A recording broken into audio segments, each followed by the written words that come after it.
todos y todas. Bienvenidos al Diplomado Superior en Geopolítica de Claxo. Yo soy Mónica Bruckmann, soy profesora de la Universidad Federal de Río de Janeiro y coordino junto con Juan Agulló de la UNILA este diplomado. Estamos iniciando la tercera clase del tercer módulo, que lleva como título Multilateralismo y la nueva dinámica financiera internacional y las potencias emergentes. Tenemos un invitado muy especial con nosotros, Yomo Sudarán. Él es economista, fue profesor en la Universidad de Ciencias de Malasia, fue profesor de Harvard, de Yale, de la Universidad Nacional de Malasia, de la Universidad Malaya y Cornell, y también ha sido miembro visitante en la Universidad de Cambridge y es investigador principal del Instituto de Investigaciones de Asia de la Universidad de Singapur. Ha sido secretario general adjunto de Desarrollo Económico en el Departamento de Asuntos Económicos y Sociales de las Naciones Unidas desde enero de 2005 y coordinador de investigación del Grupo Intergubernamental sobre Asuntos Monetarios Internacionales y Desarrollo del G24 desde diciembre del 2006. Durante el 2008 y 2009 se desempeñó como asesor del presidente de la 63ª Asamblea General de Naciones Unidas y como miembro de la Comisión Stiglitz de expertos del presidente de la Asamblea General de Naciones Unidas sobre reformas del sistema monetario financiero internacional. Algunas de sus publicaciones de libros más recientes incluyen Malaysia Political Economy, Tigers in Trouble, Rent-Seeking and Economic Development, Theory of the Asian Evidence, entre otras decenas de libros y artículos. Yomo, es una gran alegría. It's our great pleasure to have you with us and to have your collaboration with this course of Claxo. Please, the microphone is yours. Muchísimas gracias, Mónica. Thank you very much for inviting me to join this program of yours. I hope I will be able to shed some insights over the next hour or so about the changing nature of multilateralism and most importantly about the character of the world, the nature of the world we are living in and the options which are available for us. If I can share the slideshow which I have sent, thank you very much. I'm starting off by distinguishing between the ways in which multilateralism is used today, because multilateralism is used by different people in different ways. For economists, especially international economists like Bhagwati, the term multilateralism, especially as applied to so-called free trade agreements, only refers to what has been agreed to and negotiated in the World Trade Organization. It does not refer to all the other free trade agreements which exist in the world. In fact, Bhagwati is very, very critical about these agreements, and he refers to them as termites, termites which are eating into the system of multilateralism. So he is very critical and shows why plurilateralism, that means agreements involving several countries, which could be together in the same region, but also other types of arrangements, perhaps not in the same region, as well as bilateralism, are very much inferior, not only inferior to multilateral trade agreements, but also they are undermining the multilateral trade agreements. So Jagdish Bhagwati is a neoliberal. He is promoting trade liberalization, but for him, the only proper thing to do, the correct way to do it, is through multilateral agreements and not through plurilateral or bilateral agreements. Now, the second point which needs to be made is to look back on what we mean when we talk about a multilateral world order.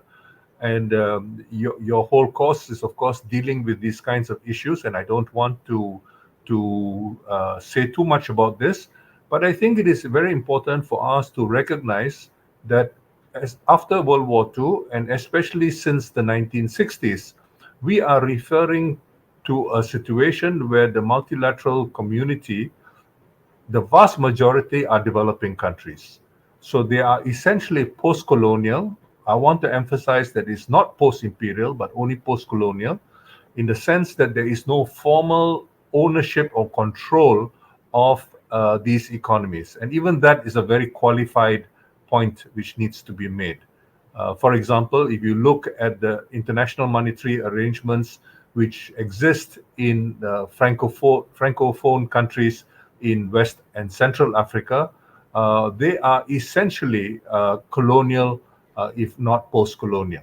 And this, I think, is a big problem which we have, because what we call a multilateral system actually involves a variety of relations of economic character, of a political character, and so on and so forth. So, of course, when we talk about multilateralism, we are talking about a Westphalian context. But let us remember that until the Second World War, the so-called Westphalian arrangements involved imperialist arrangements, involved colonialism, and that was very much part of it. So, if we think, for example, about the so-called League of Nations, the League of Nations saw itself as multilateral, but of course, it was certainly not post-imperial and not post-colonial, and therefore very problematic for a variety of reasons. I'm not suggesting that the multilateral arrangements today are perfect, but still they are a significantly different from the situation which existed before. The third point I want to make is that increasingly many people, especially since the beginning of this century, are talking about how multilateralism, the multilateral order, symbolized perhaps most significantly by the United Nations and the United Nations system, is being eroded by new types of largely informal arrangements, which are referred to broadly speaking as multi-stakeholderism.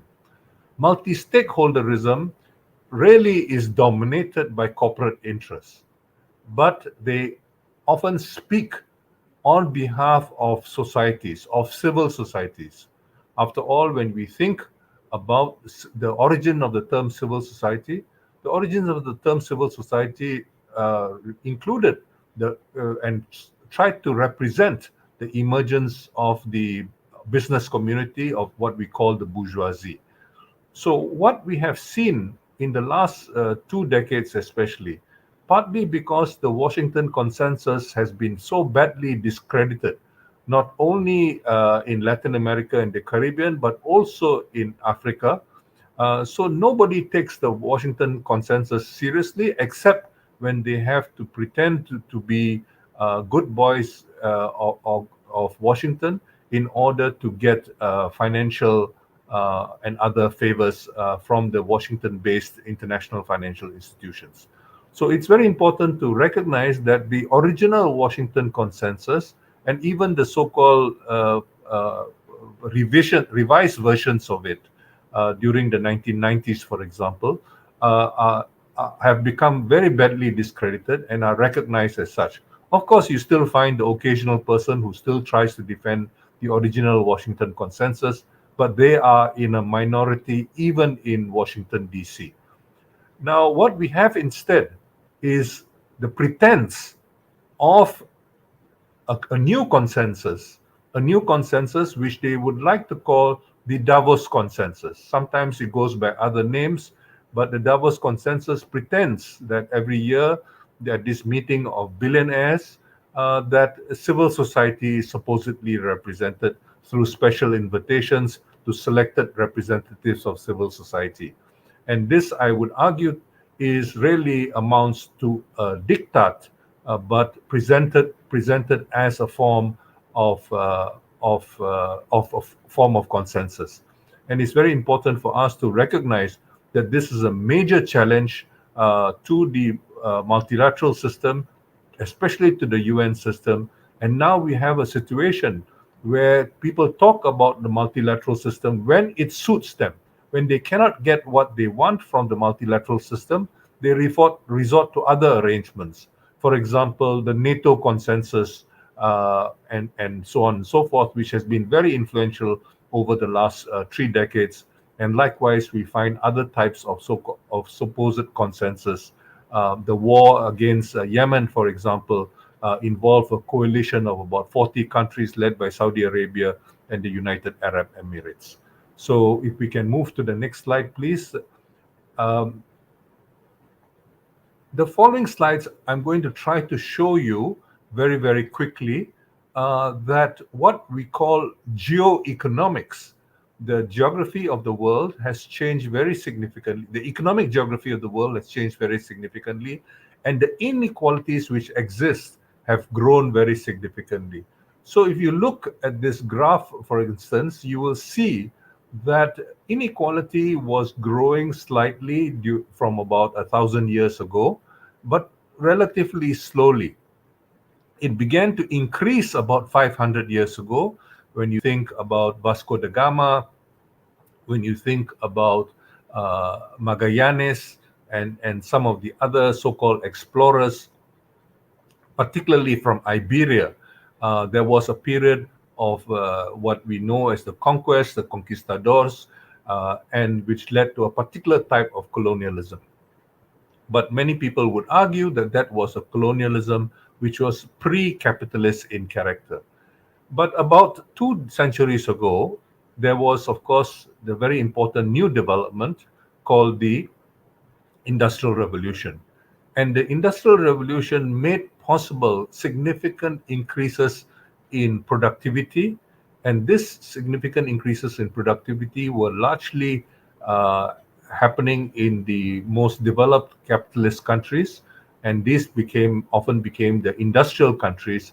And we often refer to these countries as the advanced countries, the developed countries, the industrial countries of the world, and so on and so forth. During this period, that means from 2 centuries ago, there has been a great increase in inequality. And this increase in inequality is important for us to recognize because we are still living with many of those inequalities from this period. There was a slight decline of this increase in inequality from the time of from the 1930s.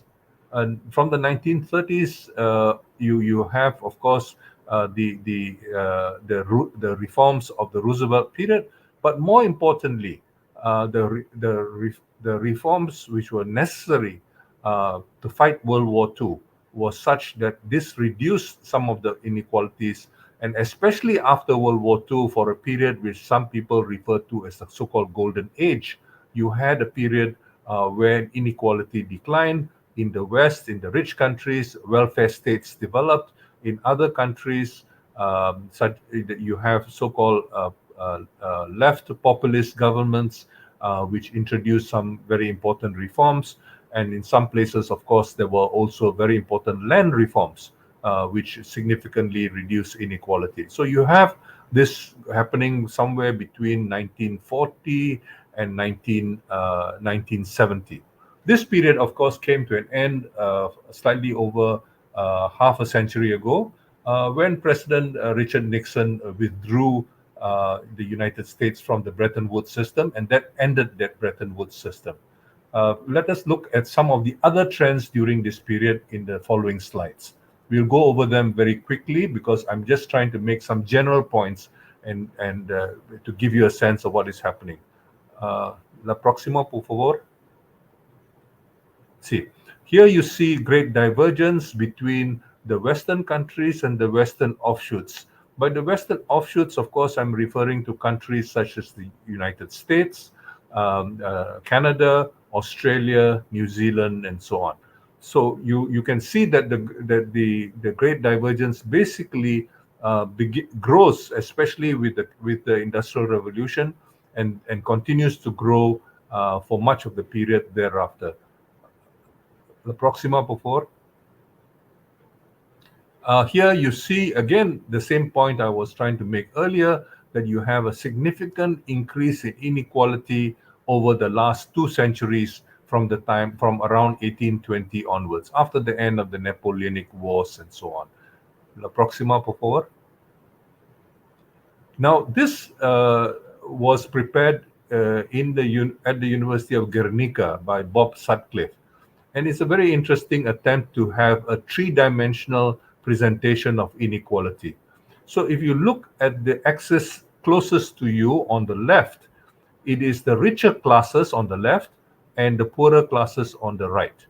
And then on the other axis, towards the back, you have the richer countries.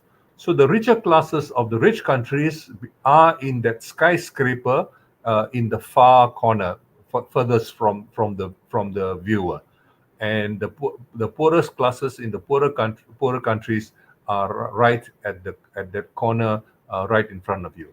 Now, this attempt to try to capture inequality is useful because what Branko Milanovic, a Serbian American who has been writing on this question of world inequality for a long time, what he has shown is that 70% of world inequality is due to international inequalities, and intranational inequalities, which most of us think about most of the time. We are thinking about how much inequality there exists in a particular country, actually only account for about 30% of world inequality. So in other words, geography counts much more than class, yeah, as far as explaining a world economic inequality. Okay, geography counts much more than class. Hence the importance of what I call geoeconomics for an understanding of geopolitics. Next, please.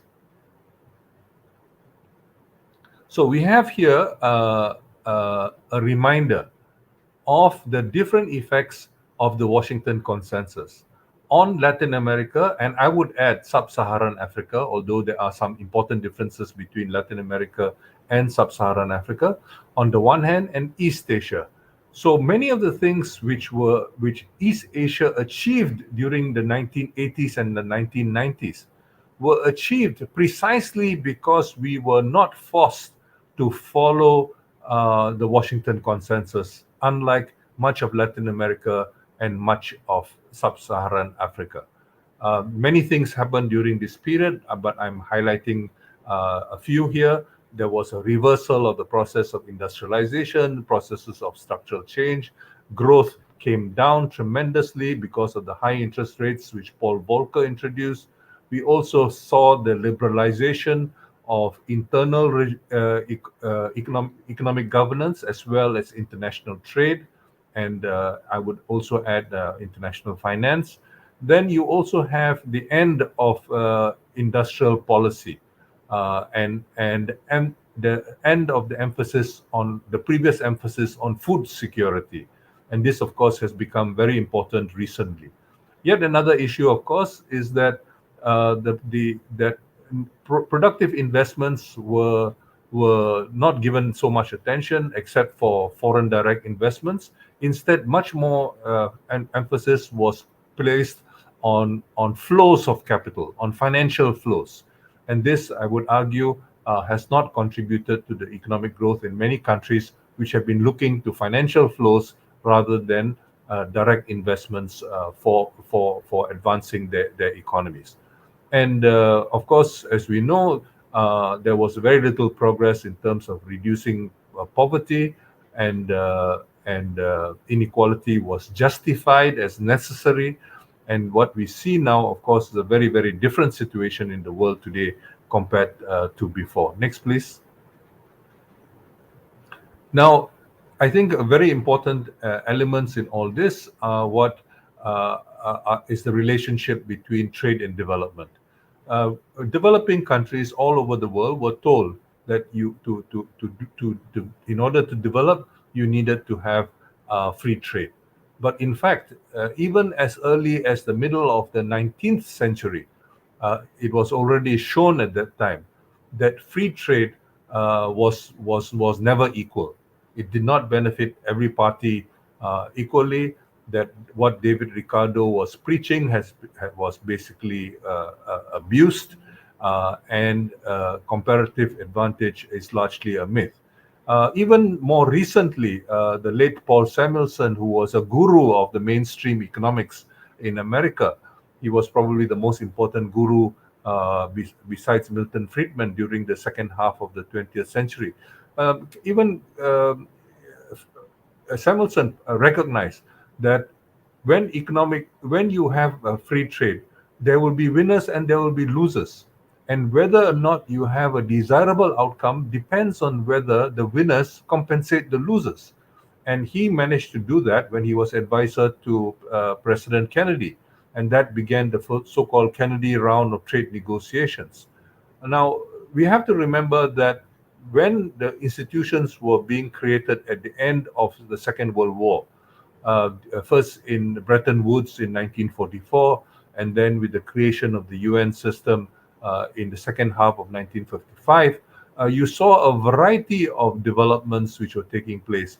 And there was a very big emphasis put on a freeing trade.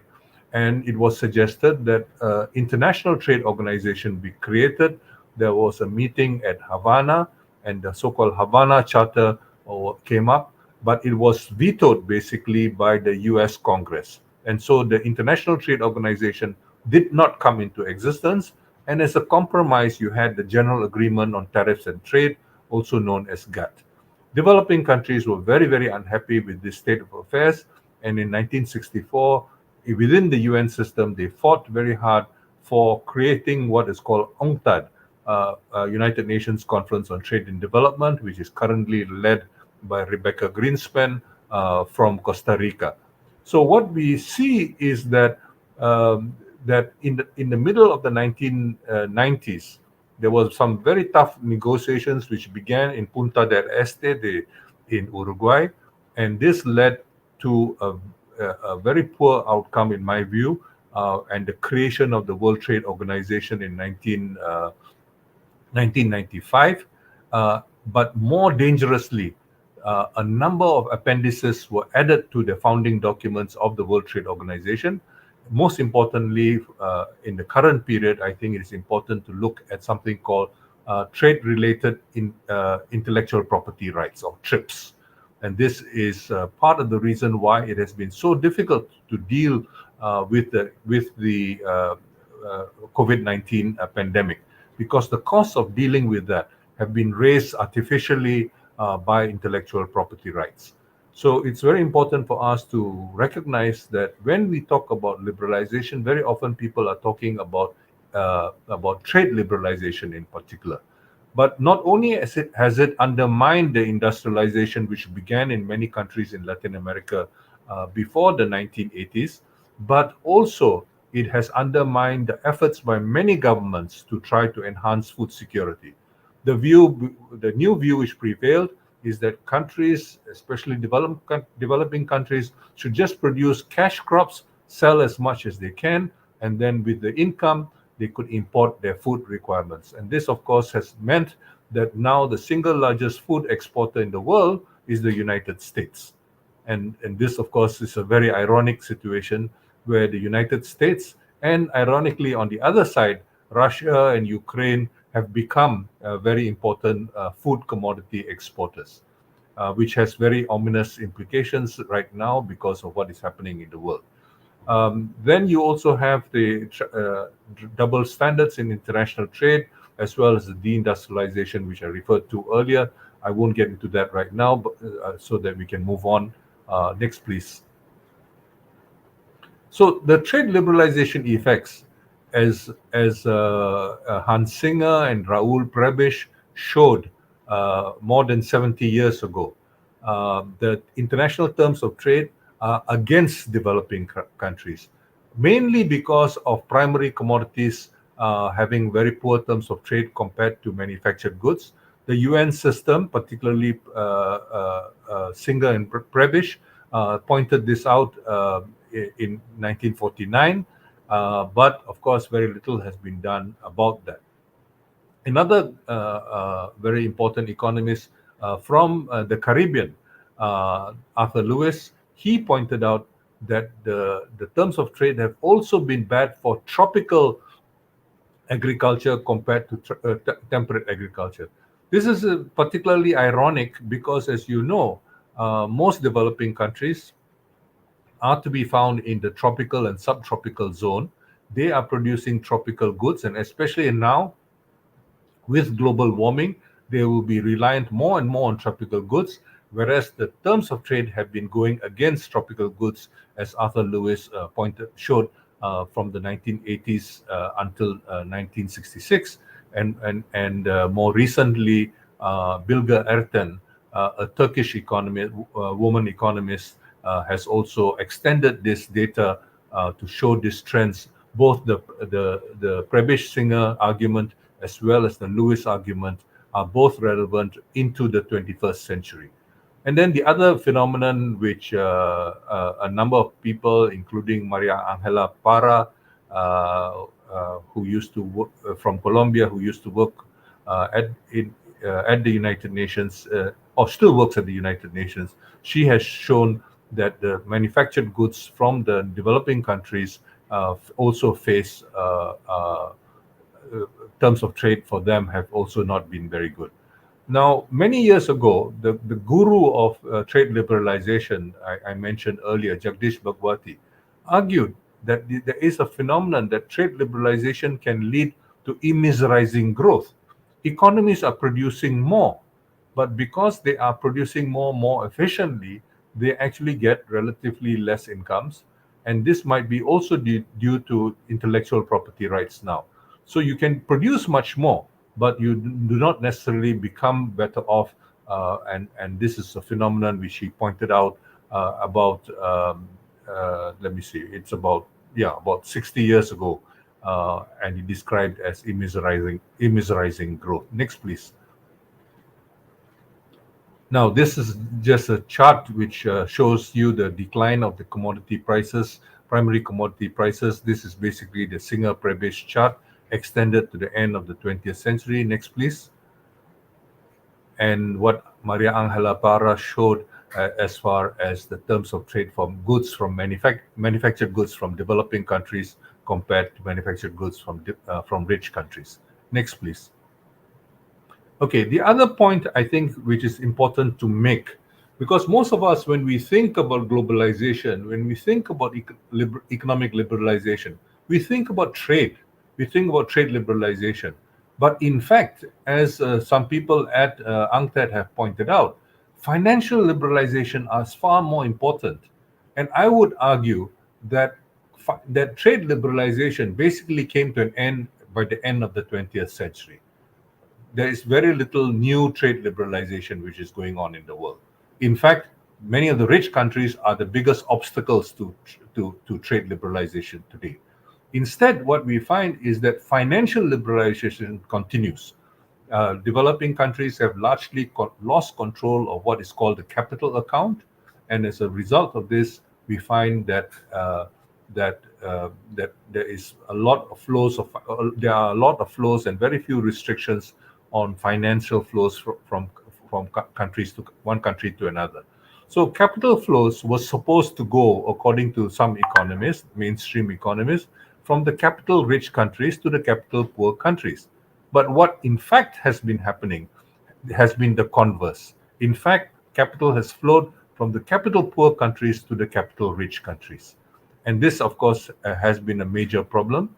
And what we find is that there has been a net outflow of capital from the south to the to the rich countries.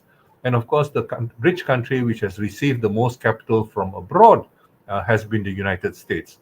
It receives about, of course, it varies from year to year, but roughly about half of capital flows. Of course, now even more because of the higher interest rates which the US is offering. But at some points when during the period of so-called unconventional monetary policy, less perhaps than half. The promise of the lower cost of funds, in fact, has not materialized because you have a lot of what economists call financial rentiers making money from this. This is something which Keynes predicted almost a century ago and has turned out to be still very relevant. And then you have how so-called markets actually discriminate against developing countries in many different ways, which I don't have time to get into right now. Next, please. Okay, my point here is really to emphasize that financial liberalization has not been developmental. It has been actually anti-development. So you find that on the one, firstly, it has a deflationary effect on macroeconomic policies, and this is extremely bad, and that's why growth rates in much of the developing countries are now lower than what they used to be. Second problem, of course, is that the money which has and the arrangements which were made to promote so-called development finance are largely very weak. Latin America has done some very interesting innovation over the during the end of the 20th century. You have the Development Bank of Latin America and so on, which is different from the Inter-American Development Bank, and very other interesting other innovations which are important for other developing countries to learn from. Also, another important phenomena is that what we have is there's been a lot of rhetoric about so-called inclusive finance, but in fact, it has been exclusive finance. And the result of this is that we find that finance has become more pro-cyclical rather than counter-cyclical. Keynesian and developmental policy requires the government to be counter-cyclical, not pro-cyclical. If you're pro-cyclical, you're just making things worse. Whether things are getting better or getting worse, they are just making things worse. Because when you have a boom, if you're pro-cyclical, the boom becomes a bubble. When you have a downturn, instead of being counter-cyclical, you actually are pro-cyclical, making things worse. So these are the problems which we have as a result of financial liberalization. Next, please. Okay, and now I'm going to go to my part of the world. Okay, and I think it is very important for us to recognize that the current U.S. obsession with China is not new. In the 1980s, some of you are old enough to remember, during the 1980s, there was a great fear about Japan. There were books written about Japan as number one, how the Japan was going to dominate the world, and so on and so forth, and how evil that was going to be, and so on and so on. Of course, at that time, China was not a very large economy; it was a relatively small economy, and it did not seem to pose much of a threat. And China was friendly to the United States, and as it has always tried to be. In fact, even during the time of the Chinese Revolution, before Mao Zedong and his friends took power in Beijing, Mao Zedong actually wrote letters to the United States president, hoping that the U.S. would not be against the Chinese revolution. But of course, all that didn't work out, and now we see that China is now the main target of the new Cold War. Now, if we look at this, you can see that China has become far more significant. Now, we usually measure economies not by PPP, purchasing power parity, but we usually look at the face value, and you can see, of course, that that China is now bigger than Japan, and of course, it's important for us to also recognize that China is only about 40%, less than half of the size of the U.S. economy.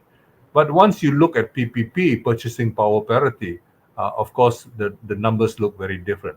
But frankly, when you look at the size of an economy, when you look at the world rankings, it is the nominal values which count rather than PPP values. And I think that is very important for us to recognize. The fact that you can get a haircut in China for 1/10 of the price of a haircut in the United States doesn't mean that the haircut in China is lousy. It just means that it is much less because the cost of labor is much lower.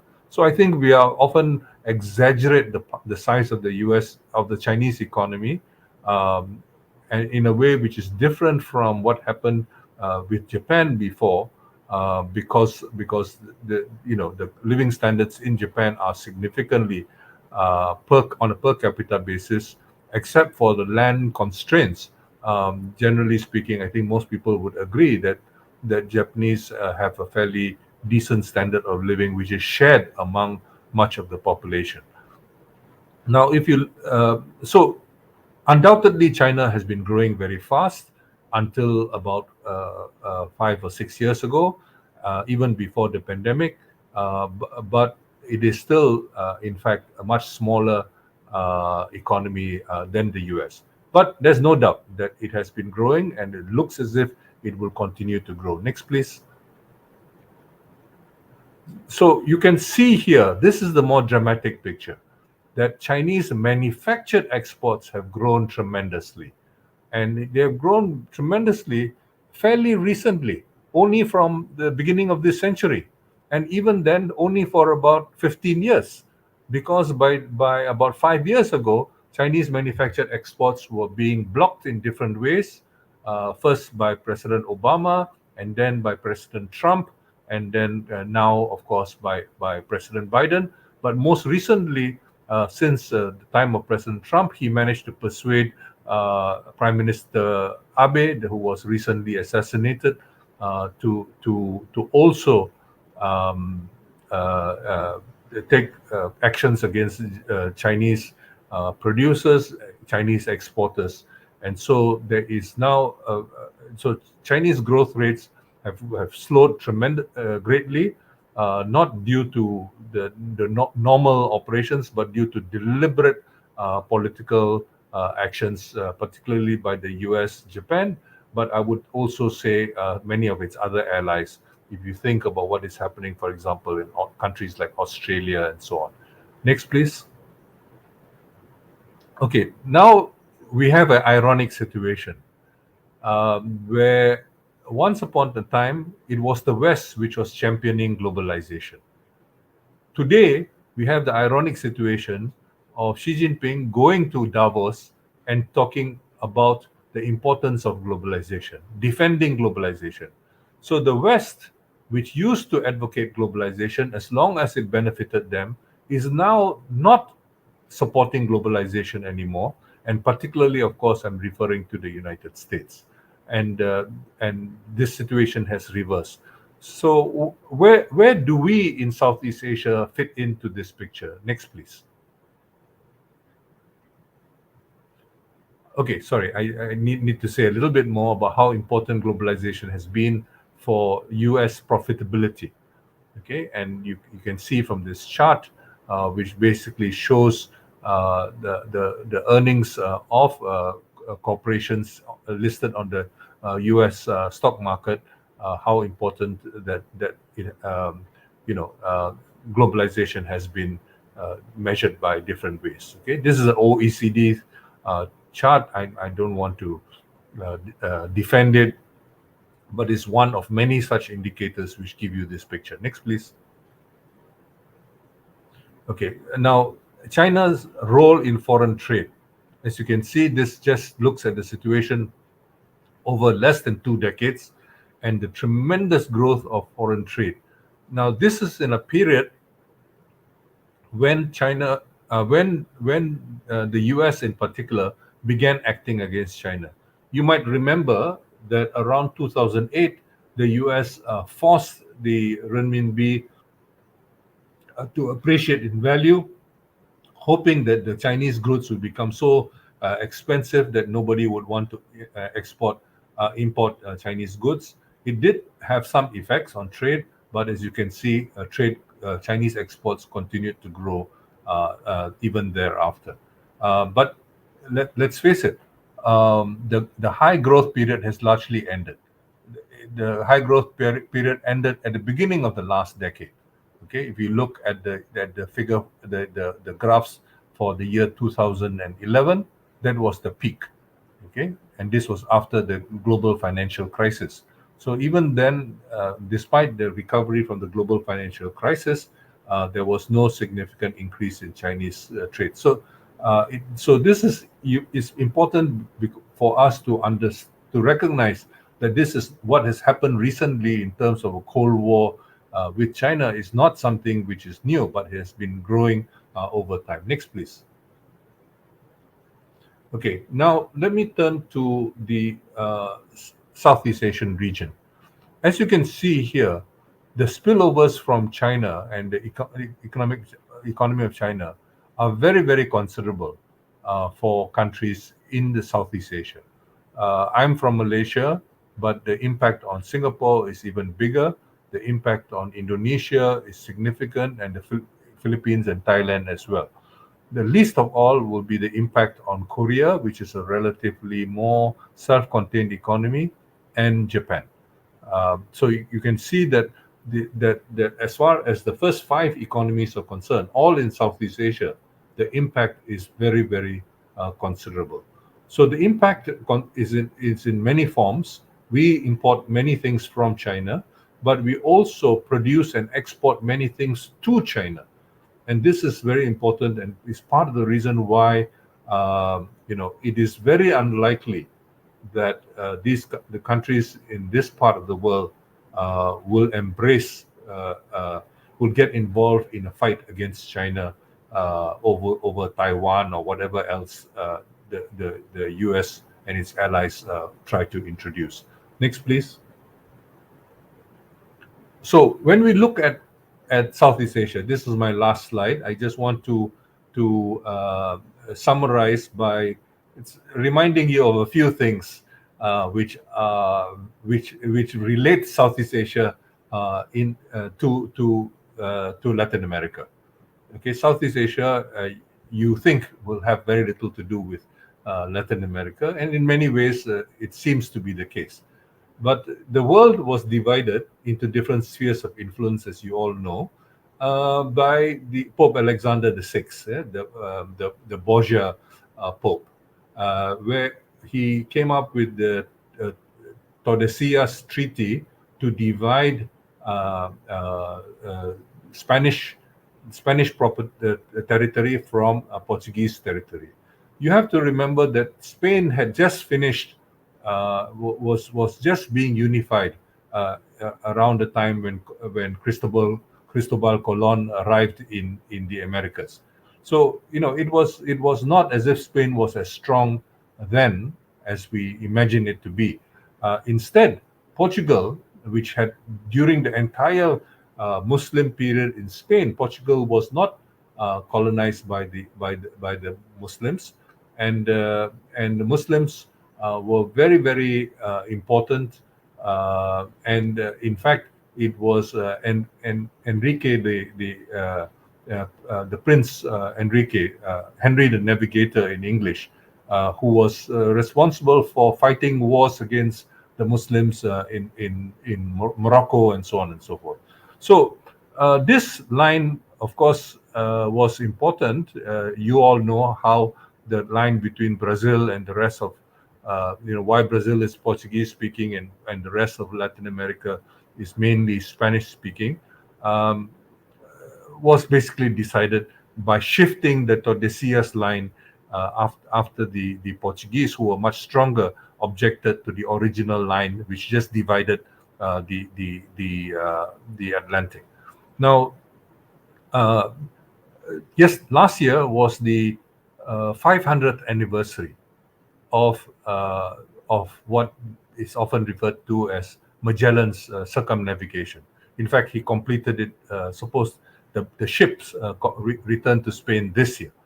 But of course, you all know that he was first Magalhães, a Portuguese, but he couldn't persuade the King of Portugal to fund his trip. The King of Portugal replied, "What is the point? Vasco da Gama has already reached India, and Albuquerque has gone further east to Malacca and so on.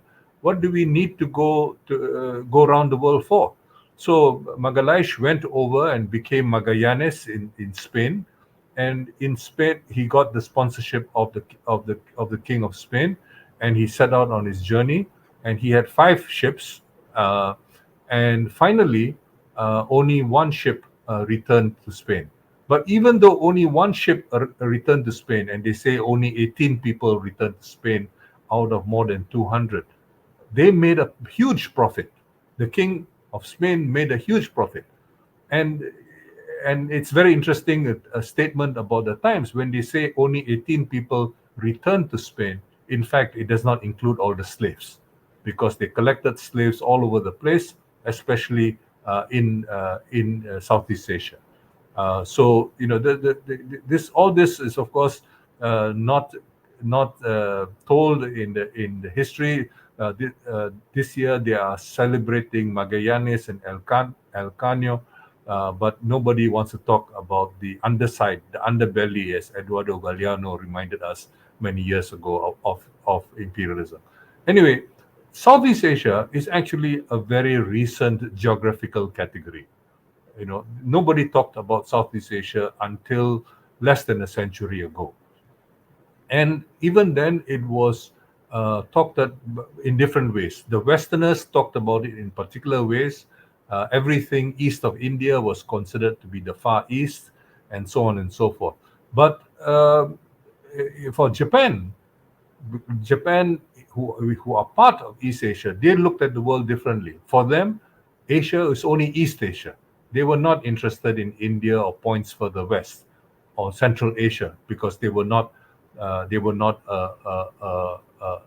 land-based country. So when they talk about East Asia and they talk about Southeast Asia, they were really talking about natural resources. So it's very interesting that Japan had very little to offer, despite the attempt of modernization after 1868. They had very few natural resources of their own, and basically they sold people.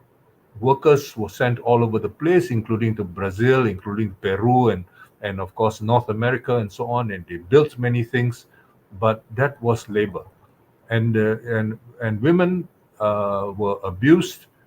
Many of them were forced into prostitution, and they were all over the place, including in Southeast Asia, where they so it was really the abuse of their own people, which was very, very important in financing Japanese expansion in the late 19th century and the early 20th century. And it's quite significant because Japan modernized quite quickly. Even with those limited resources, they were able to defeat the Russians in the Japanese-Russian War at the turn of the century.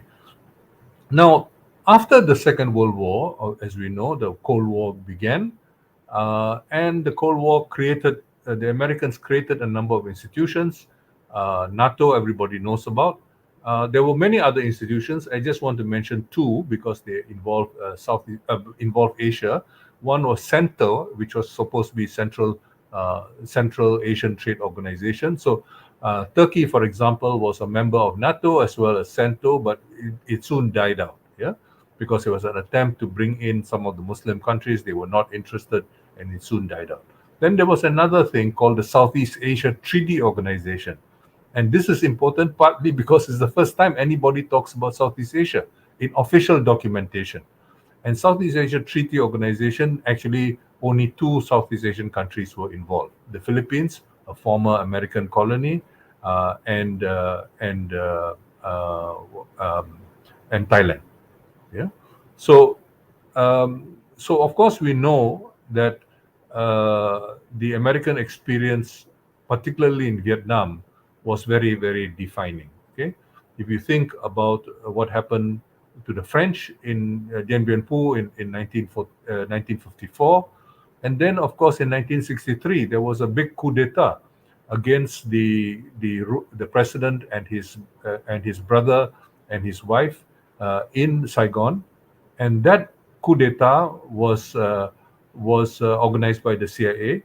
And this is why there are a lot of conspiracy theorists who believe that Kennedy was also killed shortly thereafter for a number of reasons, which we don't want to get into right now. The next issue, of course, is how I was arguing earlier that during this period, East Asia was continuing to grow. And the West refused to recognize this. And so the Japanese actually paid the World Bank a lot of money to write a number of studies. The first study was called the East Asian Economic Miracle. And that East Asian Miracle study was published in 1993 by the World Bank, and it basically said that, without saying so directly, that the structural adjustment programs which were being implemented in Latin America and in Africa were killing those economies.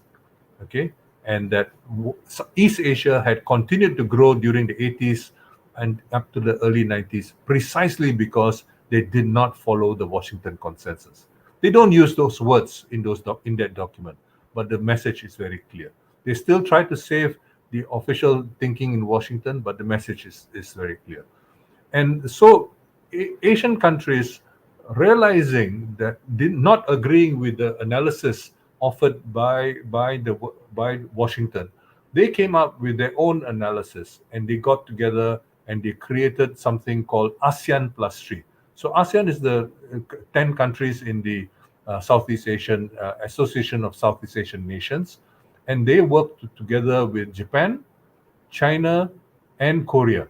So it's ASEAN plus 3, which eventually recently created something called the Regional Comprehensive Economic Partnership, the RCEP, which is a straightforward trade agreement. Nothing much to shout about, but it is a straightforward trade agreement, which is very, very different from something else, which I will talk about in a moment.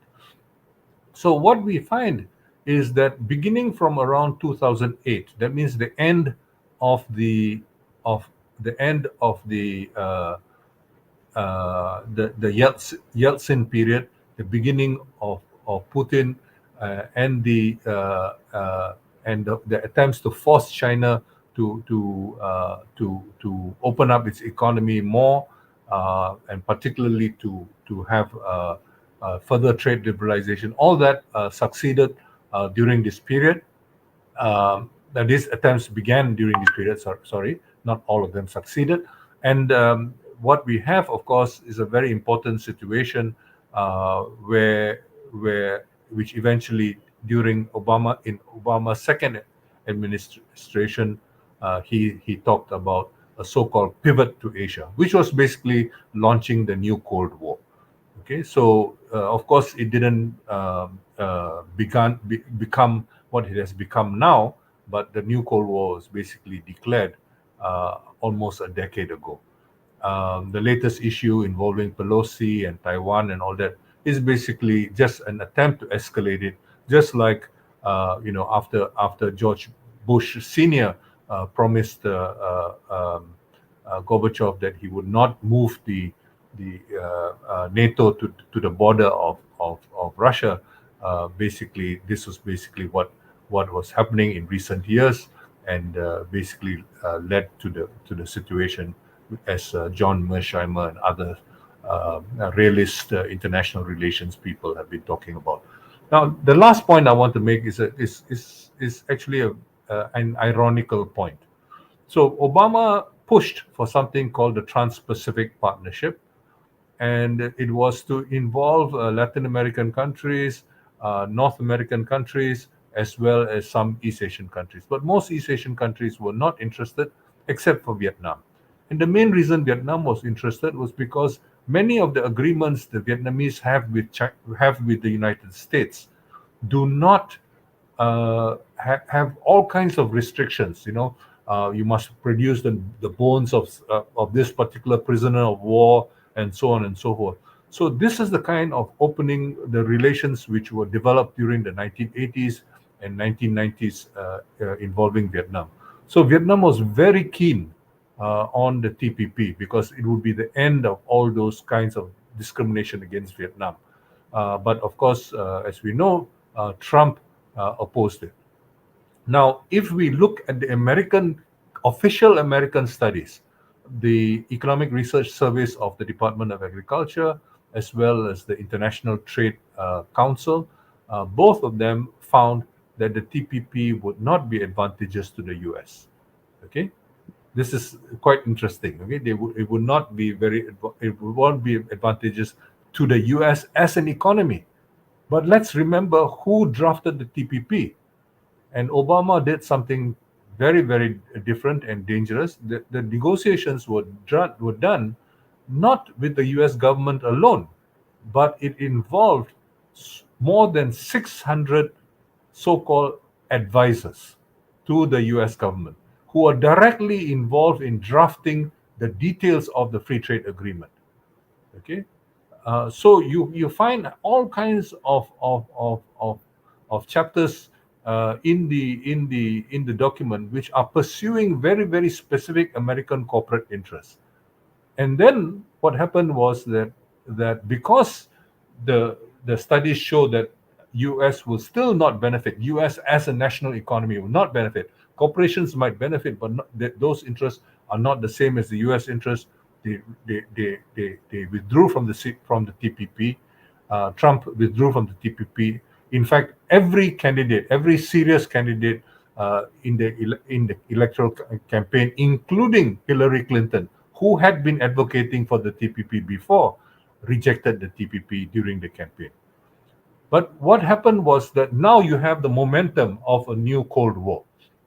So what happened was that the allies of the United States, especially Japan and Australia, pushed very hard for something which now is called the Comprehensive and Progressive Partnership for the TPP. It basically takes the 6,350 pages of the TPP and then suspends one chapter and a few items and basically pushes it. Now, if you look at the people who are promoting it now? It's a think tank in Washington called the Peterson Institute, which is been paid by lobbyists. I can assure you of that, because Japan has complained about it, that they had to pay for these lobbyists, and the World Bank. The World Bank is advocating for this. But if you look at the so-called benefits, and the benefits are really non-existent, yeah, because the amount, the size of the economies without the US accounted for 1/3 of the TPP. Taking out the US, you only have 34% of the original size of the economy. So it's much less. But they are claiming that the benefits are even greater than originally calculated. I mean, it just shows you that economies are capable of producing whatever the paymaster wants. But more importantly, if you take a careful look at this, you'll find that it is not really an agreement about trade. It is an agreement about investments. And I want to highlight two types of investments which are very important in the CPTPP, and which is why I continue to oppose it. Number one, intellectual property rights. In fact, if the CPTPP had been approved and accepted by the whole world before the pandemic, we had absolutely no basis for arguing what the South Africans and Indians propose, a waiver of trade agreements to reduce the cost of treatments, therapies, medicines, vaccines, etc., etc. That would have cost far more with the CPTPP provisions. Even something as basic as naturally occurring substances such as insulin, okay, which is very important for many countries now. Developing countries now have much more incidence of type 2 diabetes than developed countries. Once upon a time, we used to joke in the last century, we used to joke that it was the rich countries where there were a lot of people who were obese and diabetic and so on. Now it is the developing countries which have far more. It started, of course, with when Vicente Fox became the president of the of Mexico and Central America, and now it is affecting not only much of Latin America but also other parts of the developing world. We are very, very unhealthy, and much of it is related to food, and this is part of and the cost of dealing with it. So, a naturally occurring substance like insulin is taken from animals and used by humans. Even that is going to be subject to intellectual property rights. So you can see everything is being subjected to intellectual property rights, and the situation would have been much worse. Many more people would have suffered during the pandemic if not for the fact that there were many people, especially women scientists, because the three women who developed the CRISPR technology, the three scientists who developed CRISPR technology, all happen to be women in California, and the woman who developed the Oxford vaccine, Sarah Gilbert, is refused to have any royalties from the sale of the vaccine. So you have this kind of a rejection of the monetization of intellectual property rights, but this would have been stronger if the CPTPP provisions had been accepted by the world. The other, of course, is something called what do you call it? ISDS, Investor State Dispute Settlement. And it's very interesting when Trump was giving his reasons, Trump and Lighthizer, the USTR at that time, they were giving their reasons why they were withdrawing from the TPP. They said that the biggest problem was the what do you call it, ISDS, because at that time you might remember that Obama canceled the pipeline from Canada to Louisiana, and with the cancellation of the pipeline, they had to pay compensation, and they refused to pay compensation, and they were going to get sued, and they were likely to sue that. This would be a very bad precedent, the U.S. losing an ISDS case, and so they didn't want to lose that case, and that's why they withdrew. If you look at the differences between the NAFTA and USMCT, it's different mainly because of these kinds of differences which the Trump administration was sensitive to. So I think other developing countries, especially the so-called emerging economies in Latin America, have to pay attention to both these issues because these are going to be more and more burdensome. I'll give you one other example. There are many people in my country. My country is about 33, 34 million. 500,000 have something called hepatitis C. The treatment for it, the generic treatment for it bought from Egypt, costs 1,300 ringgit, which is about $300. The American treatment for it costs 67 or 68,000 US dollars. Okay, 68,000 US dollars, which is almost 300,000 of the currency of my country. Just contrast the difference, and who can afford it? It will be only the super rich who can afford that kind of treatment. So you have to consider this because it is the future of public health is very much at stake with this, and it is now so easy to sue countries because you don't sue in a court because they reject national courts. They always sue through arbitration tribunals, and the arbitration tribunals are very, very biased. But even if you win your case, I have spoken to ministers in many countries.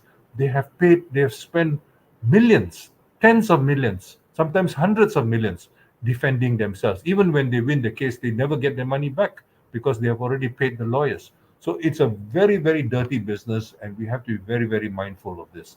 So, the final point I want to make, of course, is that ironically now we have a treaty, a trade agreement, which was drafted mainly by American corporations who are no longer going to be part of this agreement, the CPTPP, which are being which are going to be enforced in East Asia and Southeast Asia, as well as other parts of East Asia, as well as the countries in Latin America which have signed up, such as Chile and maybe Peru and one other country, I think Colombia.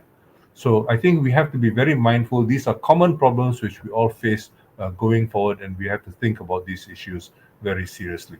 So when we think about geopolitics today, we have to recognize that geopolitics today are very intimately related to political economy issues. And I think it's very important for us to begin to think about how we in the South have to get our act together. We in the South need to share our knowledge much, much more. And this is why I appreciate this invitation by Claxo to talk to you about the Southeast Asian experience. And I hope we can share this experience and learn from one another as we go forward together. Thank you very much for your attention.